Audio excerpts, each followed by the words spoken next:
Let's step into the world of Samuel Taylor Coleridge, one of the most fascinating figures of British Romanticism. Born in 1772, Coleridge was not only a poet but also a philosopher, critic, and religious thinker. He studied at Cambridge, but his real growth came from his wide-ranging curiosity. He was equally concerned with poetry, philosophy, politics, and faith. A key turning point came in 1795 when Coleridge met William Wordsworth. From this friendship grew one of the most important collaborations in English poetry. Between 1797 and 1798, Coleridge lived near the Wordsworths in Somersetshire, and together they created lyrical ballads in 1798. This collection became a landmark in British Romanticism. Wordsworth and Coleridge divided the work between them. Wordsworth focused on the everyday and the ordinary, while Coleridge contributed the strange and the supernatural. His masterpiece in the volume, The Rime of the Ancient Mariner, shows how he could make the supernatural feel real, producing what he famously called poetic faith. Now here's the key phrase that has been asked in exam. The two poets explained their project as uniting the two cardinal points of poetry: the power of exciting sympathy through truth to nature, and the power of giving novelty through the modifying colors of imagination. This idea of balance between the natural and the supernatural, the familiar and the strange, captures the essence of their romantic vision. After lyrical ballads, Coleridge's life became more complex. He traveled through Europe, absorbing German philosophy, but he also struggled with ill health and opium addiction. By 1816, he was living under the care of physician James Gilman. Yet, even during these troubled years, Coleridge produced one of his most important works, Biographia Literaria. Published in 1817, this was not just autobiography, it was literary criticism mixed with philosophy. In it, Coleridge developed his famous distinction between imagination and fancy, and he offered a romantic theory of art that still shapes literary studies today. He often responded to Wordsworth's ideas, sometimes challenging them, but always enriching the debate.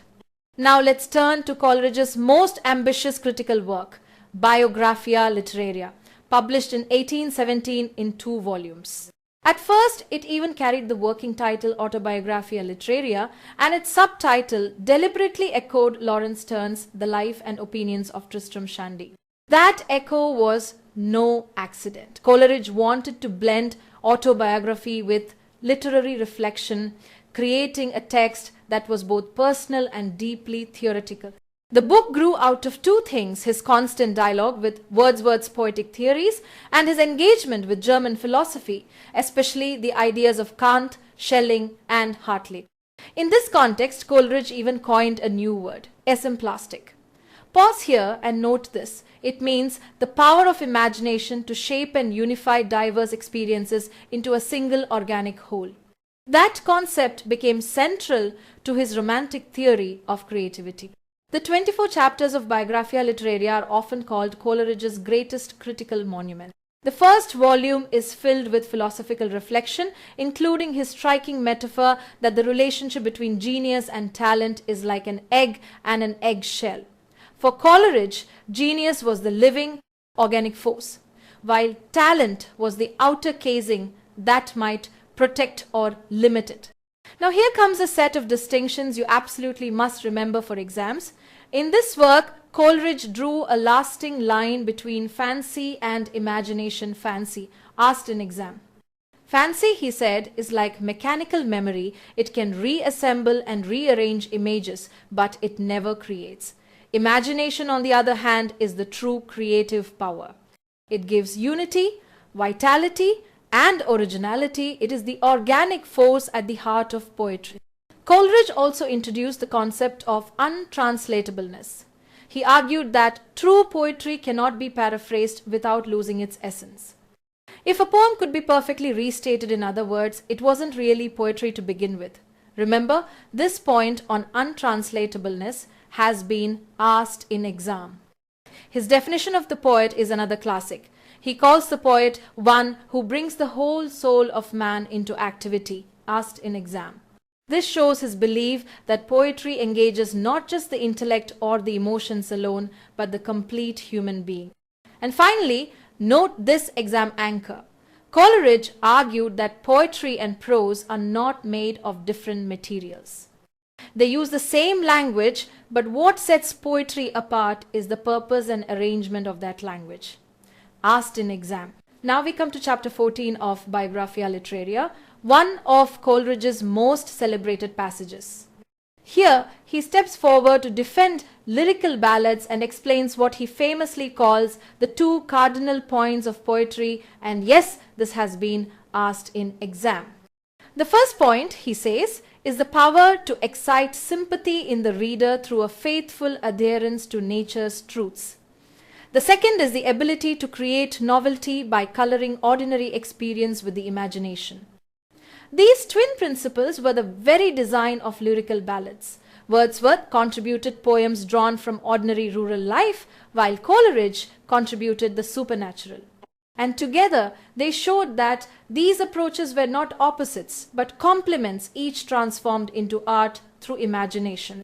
Coleridge supported Wordsworth's idea of using the language of real life, but he also disagreed with how rigidly Wordsworth defined poetic diction. Yet, despite these differences, in this chapter Coleridge defends his friend against critics. He insists that the experiment of lyrical ballads was a bold and necessary step in creating a new model of poetry. Pause here and note this. Coleridge also gives us one of his most important theoretical contributions, the distinction between fancy and imagination, asked in exam. He argued that these two faculties differ not in degree but in kind. Fancy, for him, is mechanical. It can combine, rearrange, or imitate, but it cannot truly create. Imagination, on the other hand, is organic and transformative. He compared the difference to a mixture versus a chemical compound. Fancy assembles, but imagination fuses and transforms. For this reason, he considered fancy to be inferior to imagination, asked in exam. And then Coleridge divides imagination into two forms. The primary imagination, asked in exam, is the universal power by which all humans perceive the world. It is involuntary and unconscious, our mind's natural capacity to impose order on sensations so that perception becomes meaningful. By contrast, the secondary imagination, asked in exam, belongs to the poet and the artist. It is active, conscious, and powered by will. This faculty reshapes raw perception into art, transforming ordinary reality into vision. To describe it, Coleridge even coined his famous neologism "plastic power," the ability to dissolve, diffuse, and dissipate in order to create. This shaping power, he says, harmonizes opposites, unites perception with intellect, emotion with will, and reconciles the subjective with the objective. It is, in his view, the very basis of all poetic activity. That's why he could define the poet as one who brings the whole soul of man into activity. So while fancy merely imitates, imagination creates. It is the force that makes poetry alive, transforming experience into something at once novel, transcendent, and deeply human.